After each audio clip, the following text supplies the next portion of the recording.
Sal tekisroq, qimirlamasdan. Ana bo'ldi. Pravam chiqdimi endi? Telefoningizni bering, ko'rib aytib boraman. Mana. Xuddi shu usul bilan fuqaroni o'z tanishi naqd 59 million so'mga chuv tushirdi. Ma'lum bo'lishicha, joriy yilning mart oyi oxirlarida Namangan shahrida yashovchi 1999-yilda tug'ilgan fuqaroga o'z tanishi haydovchilik guvohnomasiga oid ma'lumotlarni mobil ilova orqali topishda yordam berishni aytib, shaxsga doir ma'lumotlarni kiritadi va uni suratga oladi. Keyin bazadan chiqmadi deb aytdi.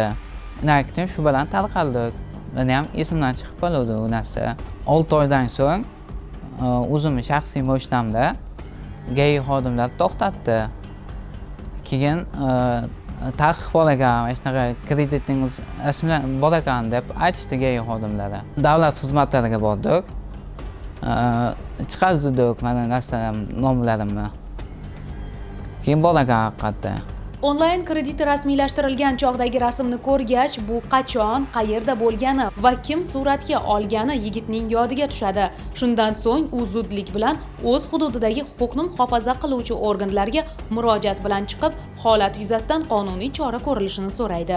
Mazkur holat yuzasidan Namangan viloyat Ichki ishlar boshqarmasi Axborot texnologiya sohasida jinoyatlarga qarshi kurash boshqarmasi tergov guruhi tomonidan fuqaroga nisbatan O'zbekiston Respublikasi Jinoyat kodeksining 168-moddasi 3-qismi G bandi bilan jinoyat ishi qo'zg'atilib, hozirda dastlab tergov harakatlari olib borilmoqda. Joriy yil boshidan o'tgan 8 oy davomida Namangan viloyati hududida axborot texnologiyalari sohasida jami 3251 ta jinoiy holatlar aniqlangan bo'lib, shulardan 1473 tasi aynan shunga o'xshash firibgarlik yo'li bilan amalga oshirilgan.